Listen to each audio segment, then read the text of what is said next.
Goeiemôre gemeente. Sjoe, ek kan myself ook hoor, so julle kan my seker ook hoor. As ek te hard praat, wys my net sagter praat. Gewoonlik vra ek julle moet wys ek moet harder praat. Baie welkom aan elkeen van julle in hierdie erediens vanoggend. As hier besoekers is en ek kyk julle nou mis, julle is ook welkom. Julle sit so mooi stil vanoggend en kyk vir my. Weet jy, is julle bang? Hoe sê dit dan nie? Ja, maar ek weet, hoor daar is by ons net, omdat dit so donker is, vanoggend, maar julle elkeen is baie welkom, ook in hierdie erediens vanoggend. Dis interessant, ek het voorberei vir die erediens, en ek oriënteer myself nou, weet, waar is ons op pad, dit was Paasondag gewees. Besef ek, mense dink Paasfees kom, en dan gaan dit verby met Paasondag. Maar ons is op die oomblik nog in Paasfees. Paasfees hou aan tot met Hemelvaart. So ons het die geleentheid om nog vir die hele tydjie na te dink oor wat beteken dit dat Jesus opgestaan het uit die dood. So vanoggend gaan ek saam met julle ook nadink oor die feit dat Jesus opgestaan het uit die dood en wat beteken Paasfees. So die ouers met slegte nuus vir julle kan nog steeds Paaseiers wegsteek vir hulle kinders, hulle kan nog steeds gaan soek daarna. So julle mag nog steeds Paaseiers gee. Die fotum vanoggend, die woorde waarmee God ons verwelkom, kom uit Psalm 118. Hy het gekies om die Bybel vir almal se vertaling te gebruik. So wanneer jy dit in die eie Bybel gaan volg, dan gaan die agtergrond woorde klink 'n bietjie anders. Die Bybel vir almal is oorspronklik vertaal en dit was eers genoem die Bybel vir dowes. Baie mooi vertaling.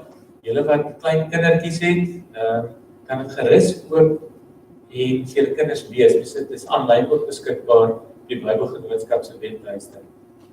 Luister gaan na die woorde en hoor hoe mooi eenvoudig klink dit wat tog ook so treffend. Ek het amper geval, maar die Here het my gehelp. Die Here gee vir my krag. Hy maak my sterk. Hy laat my wen teen my vyande. Luister hoe sing die mense wat reg lewe in hulle huise.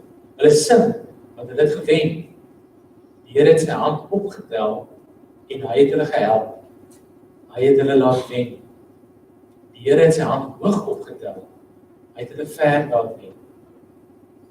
Gemeente van Christus, ek groet julle in die naam van die God wat die dood oorwin het. Daarom kan ek vir jou sê, genade en vrede vir jou.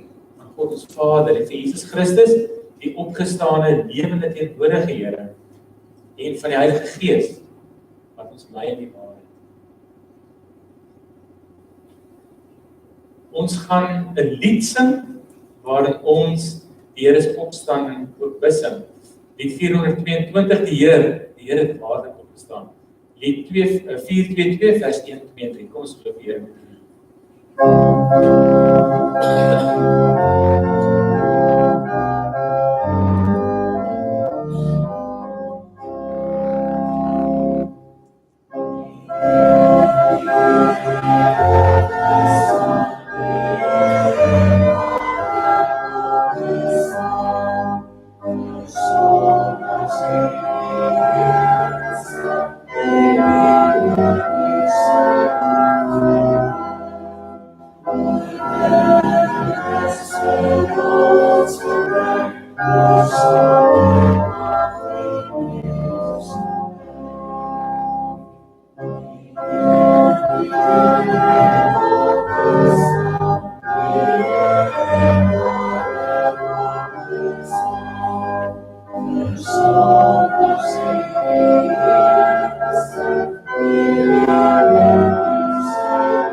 Môre, 'n bietjie nader. Hy 'n bietjie nader. Ek sien nou skryf nader, dan sit jy net deur aan die ander kant. Hoe sê jy so? Iets het gebeur intussen dat julle nie meer glo of nie. Hoe sit jy so naby? Julle moet naby sit. Nader. Kom jy sien hierso. Dan steek jy vir my die kers aan. Dit is goed te doen. Sê vir my, steek ons die kers aan. Here het in die kruis gesterf, maar dit het daar geëindig nie. Wat het gebeur? Jy staan ek op. Dis hoekom ons die kers aansteek. Ons herinner, die liggie brand, die kers is dood nie, Jesus het opgestaan uit die dood uit. Nou het ek 'n vrywilliger nodig. Iemand wat nie baie sterk is nie. Wil nie sterk nie. Ons kry nie 'n meiskinders gesterk. Kom jy hier aan. Ek kan einfach op dit lank met jou gedoen. Ek dink jou ouers moet dit al mee gedoen het. Sit maar stil. Sit gemakkelijk.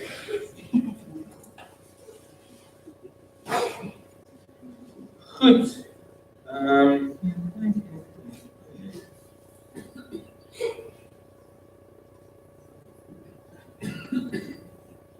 Nou weer. Sit gemakkelijk.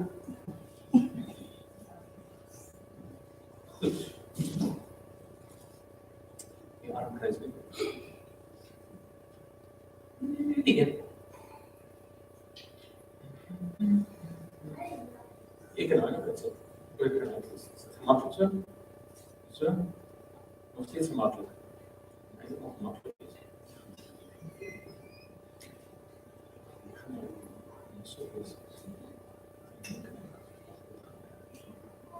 Knijp ik je haren. Je haren liggen.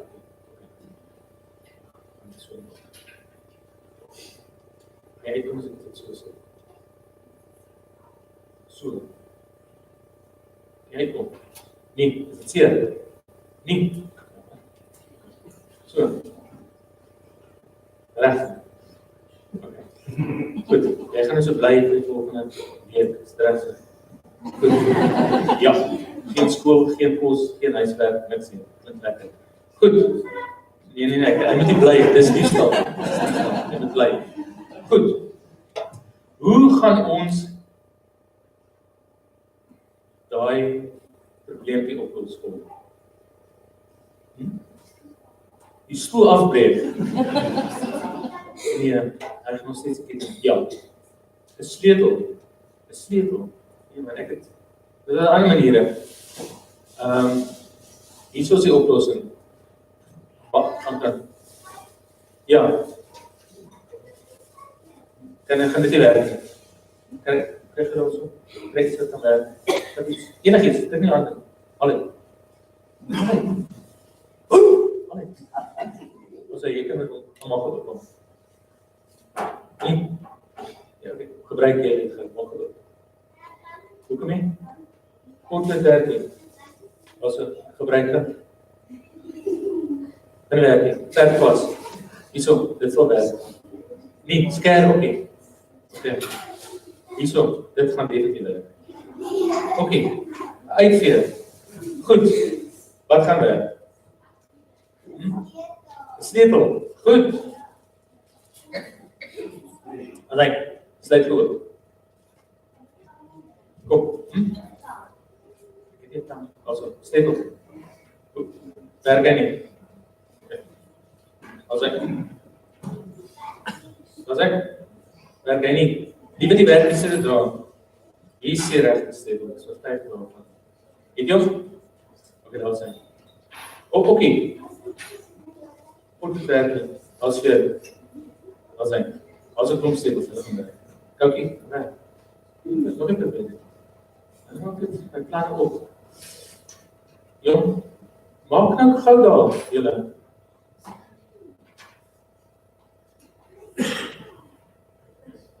Sy broer sit rustig daar, glad nie 'n probleem daar. Goed, het julle hom? Julle maak hom seer, julle moet hom help, nie seer maak nie. Goed, nee wat, julle kom hier reg nie. Wacht, daar is iets. Hy pas. Ek gee dit nog 5 secondes.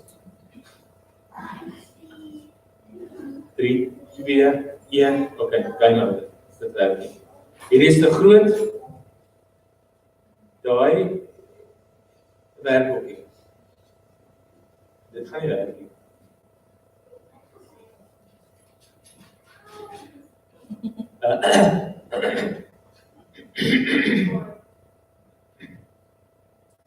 Jy weet dit nie gewerk nie, hoekom nie? Wat is dit? Hier is sleutels. Hier is die regte sleutel. Probeer gedaan. James gaan gou ons opstel dan. Kom ons kyk of dit gaan werk. En ek hoop dit werk.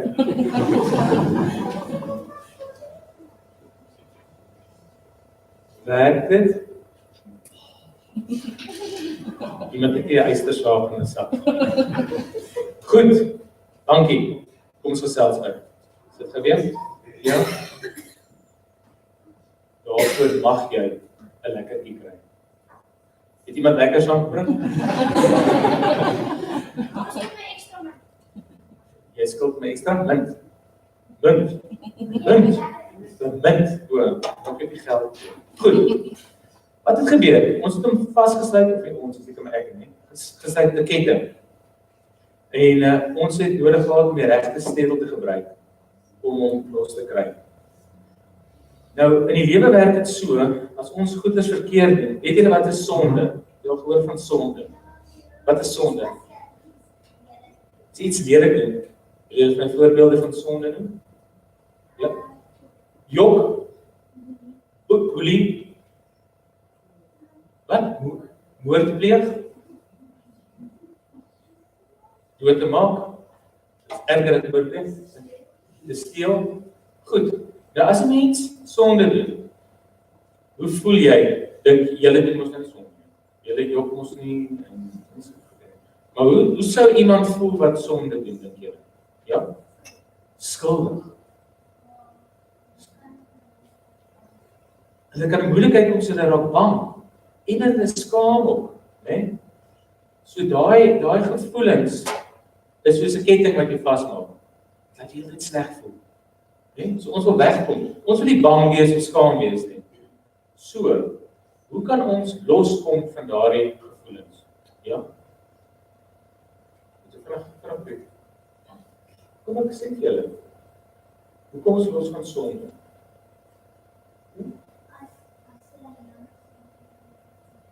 Jy sê jammer, jy sê dit nooit weer doen nie, en dan moet die maatjie vergewe, en wie help ons daarmee? Jesus. Hoe oud is jy, Jack? 5 jaar gelede. As ons sê ons is jammer, en ons sê jammer vir ons maatjie, ons bedoel dit, dan vergewe Jesus ons. En Jesus is soos daai sleutel. Sit vir die volgende, skryf op die bord. Jou enigste sleutel uit sonde, kyk dan, kyk hoe mooi werk dit is. Die enigste sleutel wat jy uit sonde uitgekry is Jesus. As jy na hom toe gaan, is die enigste manier dat jy jou skuldgevoelens kan weg, en jou sonde vergewe kan. Jesus. Kan julle dit onthou? Wie vergewe ons sondes? As ons stout was, wat moet ons doen? Nou weet jy van ons? Ons jammer sê vir Jesus en vir die maatjie ook. Dis eenvoudig soos dit. En dan vergewe ons. En julle kan dit glo. Vlei. Julle kan nou julle groepies doen.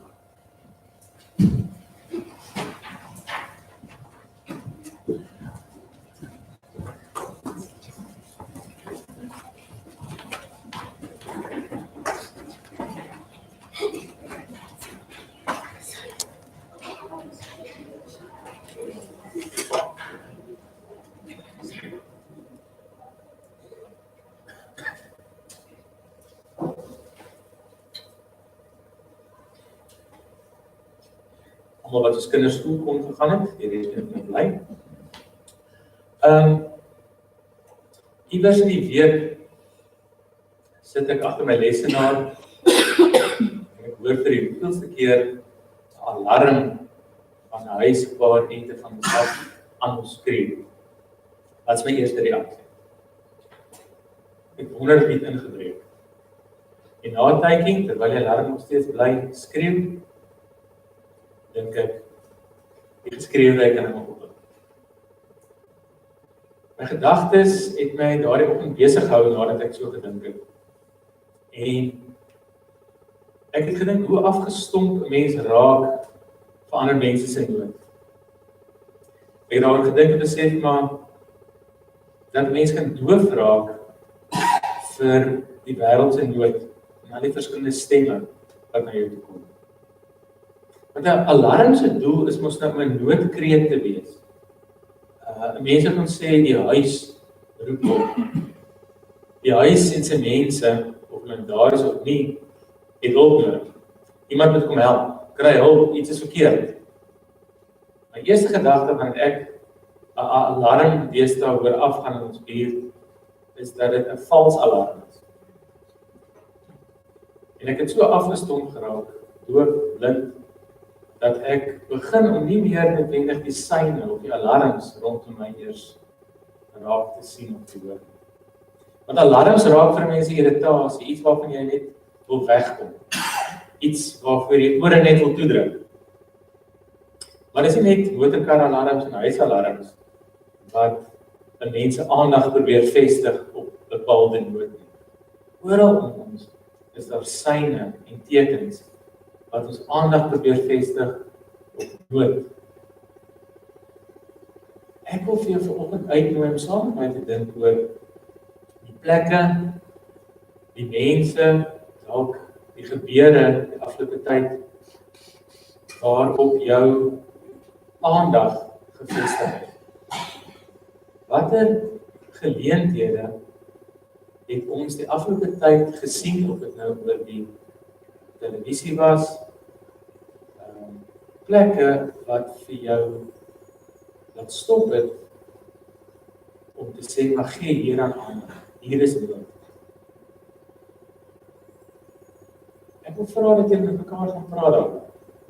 Dit is ek ook om te dink aan praktiese voorbeelde. So, terwyl jy so sit 2, 3 teenoor groepie, praat met mekaar en dink aan plekke, mense, gebeure wat vir jou gesê het, hier is nood. Hier moet aandag aan gegee word. Hier is hulp nodig. En as jy dalk 'n skaam ouetjie soos ek is, dan kan jy maar op die eie net sit en die eie gedagtes net daar. Maar praat gou 'n bietjie met mekaar. Plekke, mense wat vir jou op nood die afgelope tyd gevestig het. Praat met mekaar. Nou keer maar ons.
Julle is nog so 20 minute.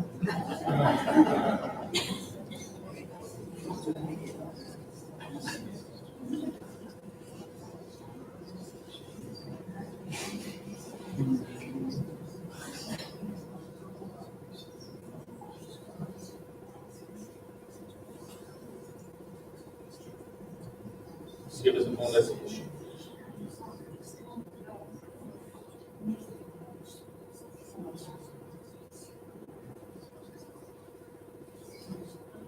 Ek weet nie wat 'n nood die Here oor jou pas gestuur het die afgelope week.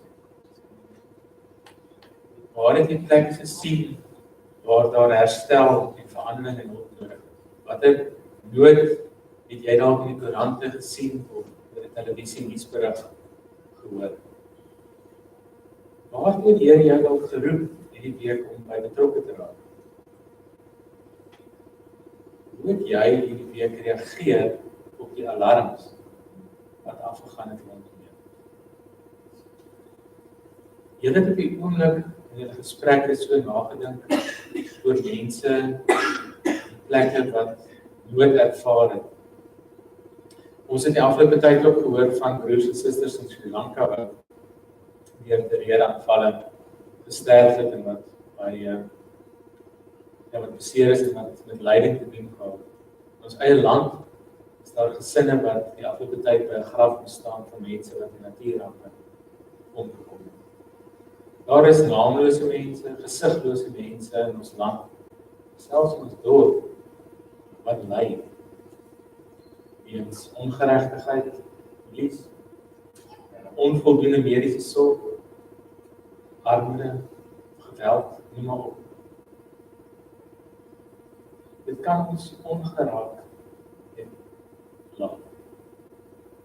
Ons onaangeraak net sit en verbyry om dit wat gaan. Ek wil tog vra dat die gedagtes wat nou weer opgekom het, die mense, die gesigte, dat is nou vir hulle sal bid. Dalk is dit baie nader in jou lyf as wat mens dink. Dalk is dit ver af. Maar ek gaan geleentheid gee vir stilgebed nou. En om ons te help om ook aan hierdie mense en situasies gesig te gee. Wil ek jou uitnooi, hier is 'n paar kersies voor, dat jy spontaan voor sal kom as jy graag wil, en net 'n kers op hom aansteek. Ek gaan so 'n paar oomblikke daarvoor gee vir stilgebed, en as jy dit ritueel wil volg, deur 'n kers op hom aansteek, is jy welkom.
Ons glo in die drie-enige God, Vader, Seun en Heilige Gees, wat deur sy woord en Gees sy kerk versamel, beskerm en versorg van die begin van die wêreld af tot die einde toe.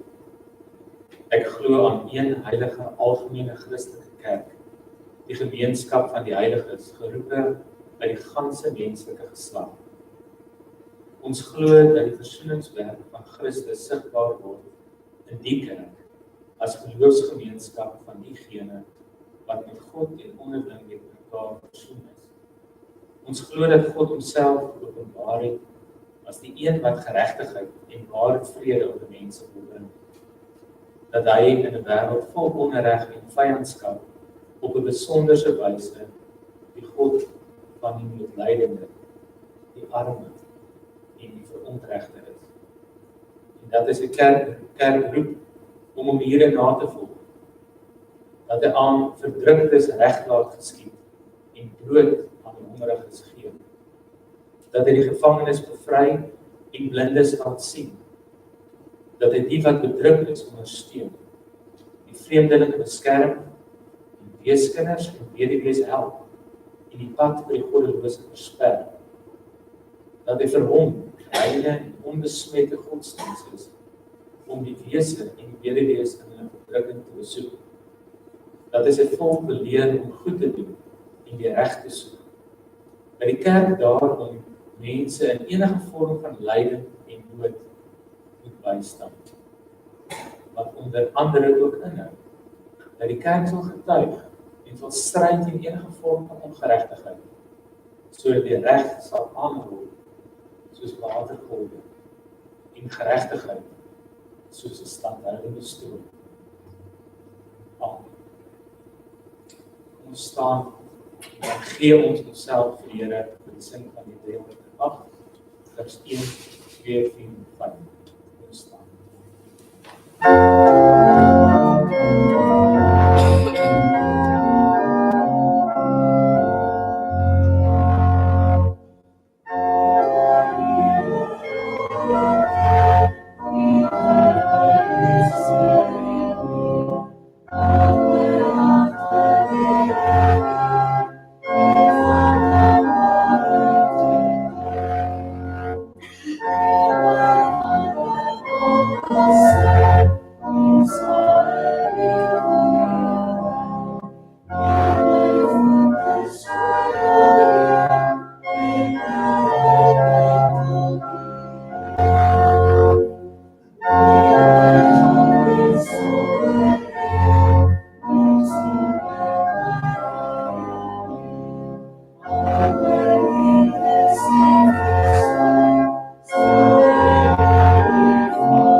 Ons neem ook nou van hierdie geleentheid gebruik om die Here te dank en te loof en ons offergawes aan te bring en ook om daarmee te sê, maar ek gee myself vir U. Ons het nou kans om ons offergawes na die Here te bring.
gawes,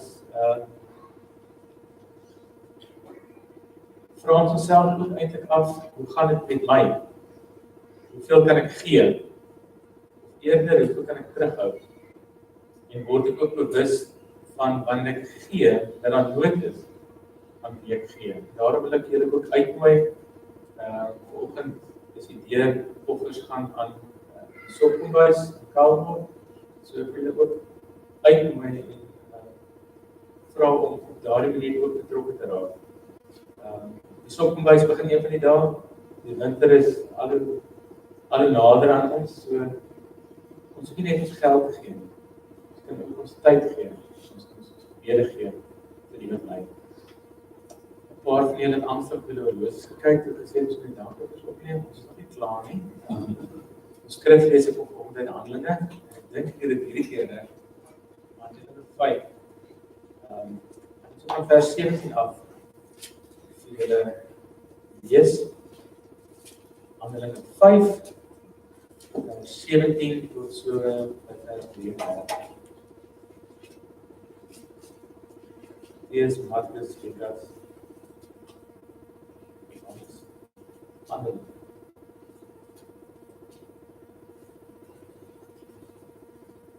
Die opskrif wat die vertalers kies in die Nuwe Afrikaanse vertaling sê die vervolging van die apostels. Dis presies waar dit gaan. Die hoofpriester en al sy ondersteuners wat aan die party van die Sadduseërs behoort het, is met afguns vervul en het besluit om in te gryp. Hulle het die apostels openbloot ontvang en in die tronk gestop. Maar 'n engel van die Here het in die nag die tronkdeure oopgemaak, die apostels uitgelei en vir hulle gesê: "Ons staan in die tempel en verkondig aan die volk die volle boodskap van hierdie nuwe lewe." Hulle het gehoor gegee en die môre vroeg na die tempel toe gegaan en die mense geleer. Intussen het die hoofpriester en sy ondersteuners, die leiers van Israel, vir 'n volle volksvergadering van die Joodse raad in mekaar geroep en die wagte na die tronk gestuur om die apostels te gaan haal. Maar toe die wagte daar kom, het hulle nie in die tronk gekry nie. Hulle het teruggekom en vertel, ons het die tronk behoorlik toegesluit gekry en bewaarders op hulle pos voor die deure, maar toe ons oopmaak en ingaan was niemand daar. Toe die bevelvoerder van die tempelwag en die priesterhoofde dit hoor, was hy uit die veld geslaan. En hulle het gewonder wat van die apostels geword het. En net toe kom daar iemand en sê vir hulle, weet julle, die mense vir wie julle in die tronk gesit het, staan daar in die tempel en hulle leer die volk. Die bevelvoerder en die wagte die apostels gaan haal, maar sonder geweld, omdat hulle bang was die volk steek hulle op die klippe. Hulle het hulle voor die raad gebring en die hoofpriester sê vir hulle, het ons julle nie uitdruklik belet om die mense in hierdie naam te leer nie? En nou lê die hele Jerusalem vol van julle leer. Boonop, wil julle ons ook nog verantwoordelik hou vir hierdie man se dood? Petrus en die ander apostels het geantwoord: 'n mens moet eerder aan God gehoorsaam wees as aan mense. Die God van ons voorvaders het Jesus uit die dood opgewek nadat julle hom vermoor het deur hom aan die kruis te hang. God het hom verhoog tot leidsman en verlosser aan sy regterhand, sodat hy Israel tot bekering kan bring en hulle sondes kan vergewe. En ons is getuies hiervan, ons en die Heilige Gees, wat deur God gegee is aan die wat aan hom gehoorsaam is. Toe die raad dit hoor, was hulle woedend en hulle wou die apostels doodmaak. Dit is die woord van die Here.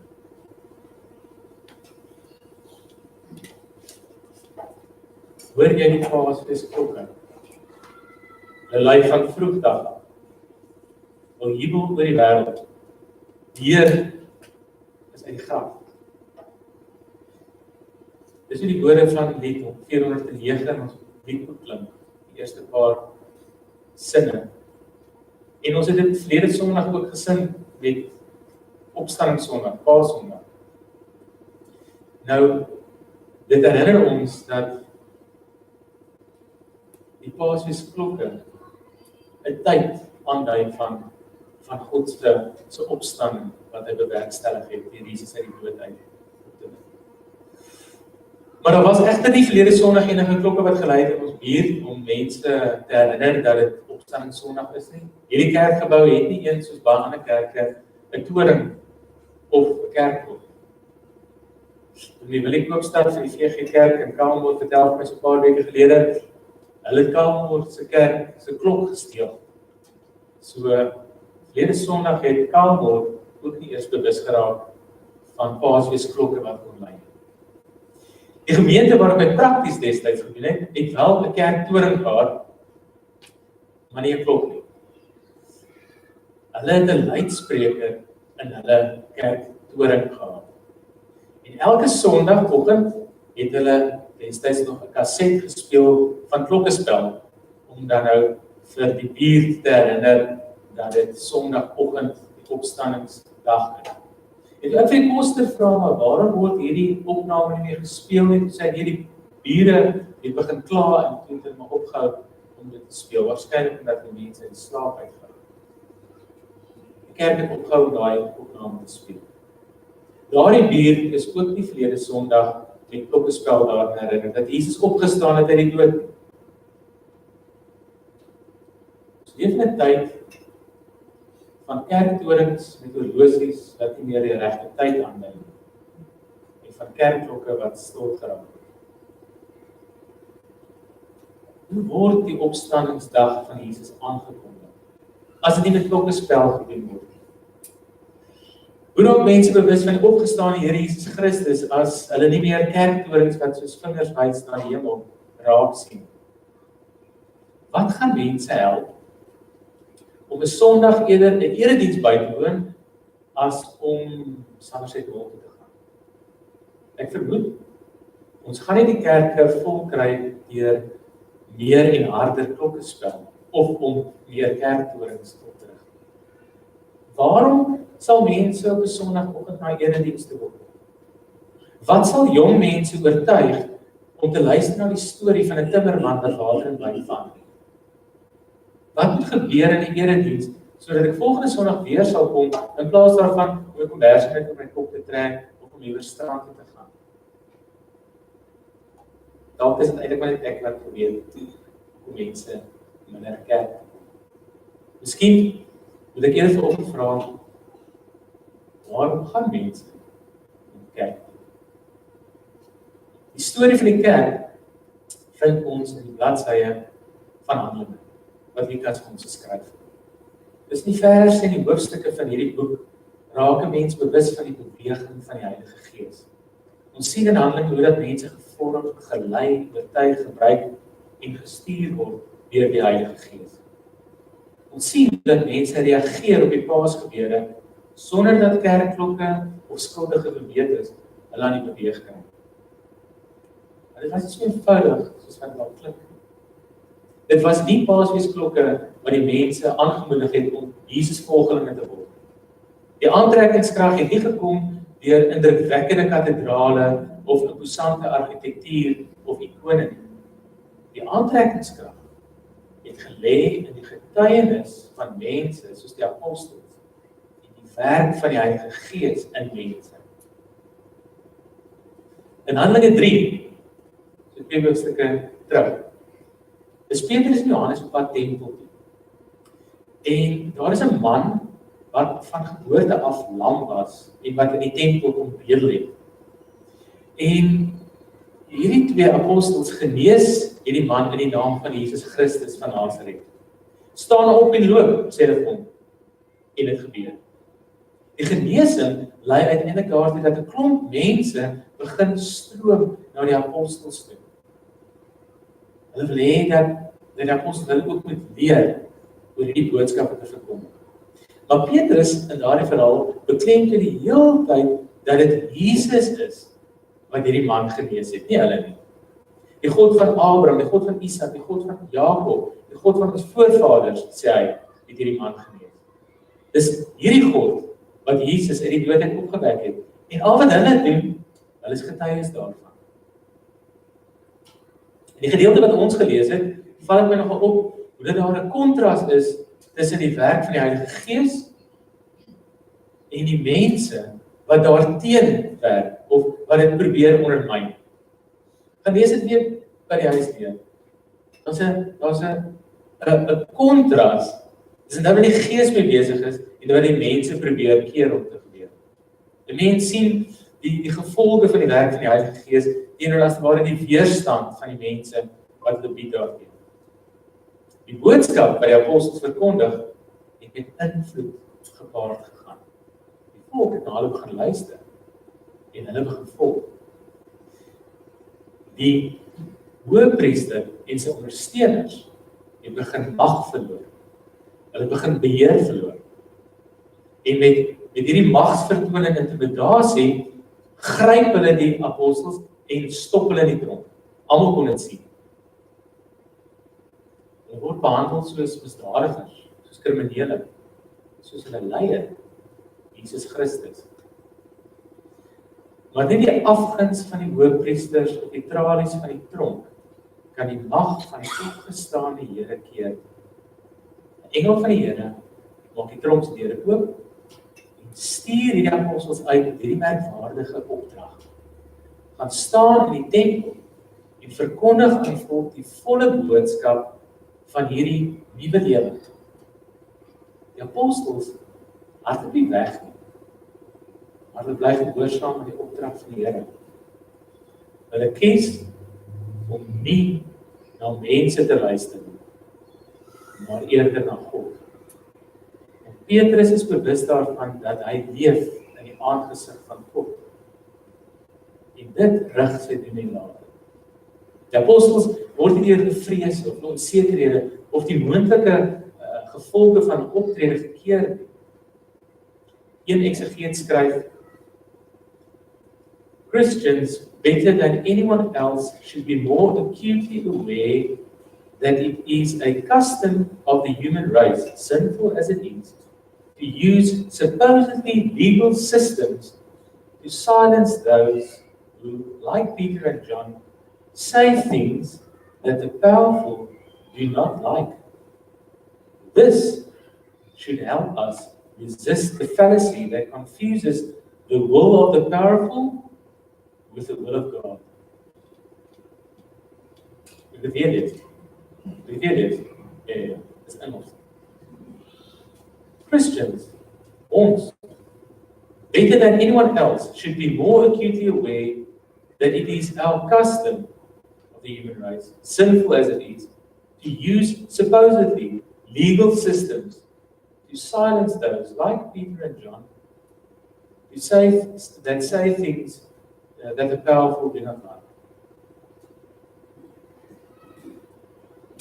This should help us resist the fallacy, die dwaalleer, that confuses the will of the powerful with the will of God. In 2000 jaar het bitter min of verander wat dit aanbetref. Die apostels is gehoorsaam aan God en gee nie toe onder die druk van die leiers van die kerk van daai tyd, en die leiers van die volk nie. Hulle is gehoorsaam aan hulle verlosser, die leidsman, aan Jesus Christus die Here, die opgestaane lewende Here. Daarom het ons gedurig gevra dat die Gees ons sal lei om te kan onderskei tussen die wil van God en wat die magte van die wêreld en ons eie ego se wil is. Die Beiers idee destyds uit die NG Kerk getree het, was dit die woorde van Petrus in Handelinge 5 vers 29 wat hy as motivering gebruik het vir sy oortuiging. Mens moet eerder, of mens sou kon vertaal, meer aan God gehoorsaam wees as aan mense. Ons optrede, ons gedrag, ons oortuigings moet getuienis wees van Jesus Christus. Uiteindelik het die mag nie by mense nie, die mag nie by God. Dis immers God wat Jesus verhoog het tot leidsman en verlosser. Dit is God wat Jesus uit die dood uit opgewek het. Dit is God wat sy Heilige Gees aan ons gee. Dis hierdie Gees wat ons getuies maak van die goeie nuus.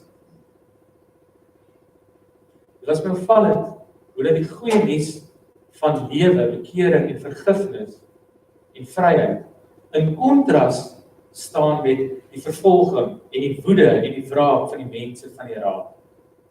Die evangelie maak vry.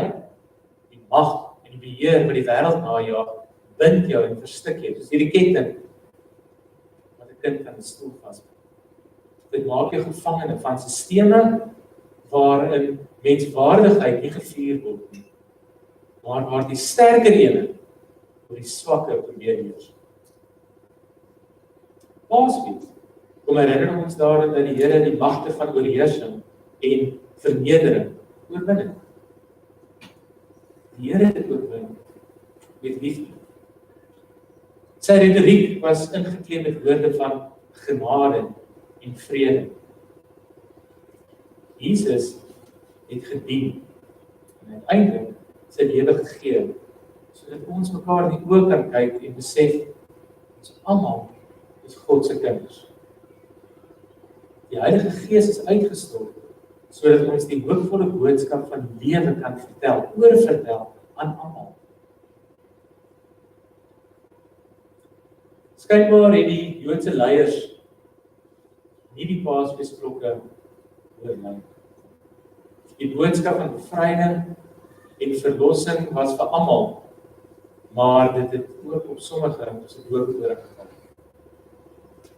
Die getuienis van mense wat van 'n siektes verlos is, lammes wat weer kon loop in die naam van Jesus Christus, dit het die leiers gekies om nie raak te sien. Hoor jy die Paasfeesklokke? Dit lei. En die glimlag van 'n vreemdeling wat jou groet sonder enige bymoediging.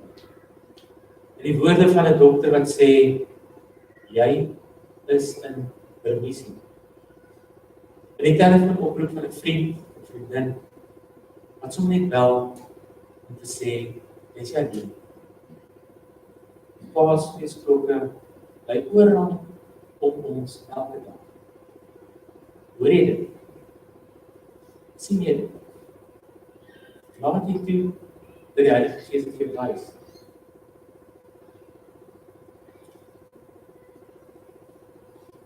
Jy sal self begin om 'n getuie te wees van die opgestane Here, waarin die klokke begin hoor. Waar mense kla, sal die hoop bring. Waar mense seer het, daar sal die troos. Waar mense alleen is, sal jy die Here se teenwoordigheid bring. En wanneer mense vreugde beleef, sal jy saam met hulle God daarvoor dank. Mag jy die opgestane Here Jesus van Paasfees hoor en sien in die komende week. Amen. Die Here het opgestaan. Die Here het waarlik opgestaan. Heilige Gees, mag ek dit raak sien. Mag ek dit hoor. Mag ek dit glo. Mag ek hierdie week vanuit daardie oortuiging gaan leef. Amen. Ons sluit af met sin van die 409, vers 1, 2 en 3. Bly staan vir seën en daarna sing ons ook die 38. Ons staan en dan loop ons hier met die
ontvang die seën van ons drie-enige God.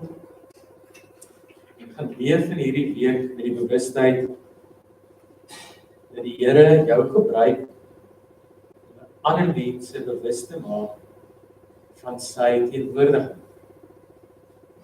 Wees bewus daarvan dat God na hierdie wêreld gekom het om jou vry te maak, los te maak van die goed wat die wêreld op jou wil druk, en die wêreld en die vlees wil aan te maak.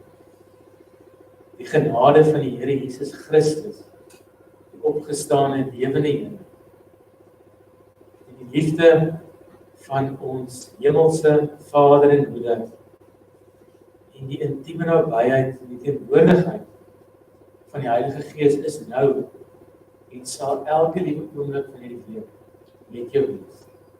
Glo dit, en gaan leef vanuit daardie wete. Amen.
Ja, so